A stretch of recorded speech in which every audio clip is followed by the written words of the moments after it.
a great big expression of happiness. Boy, you couldn't miss.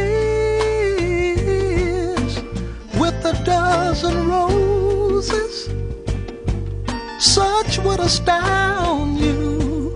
The joy of children laughing around you. These are the makings of you. It is true, the makings of you.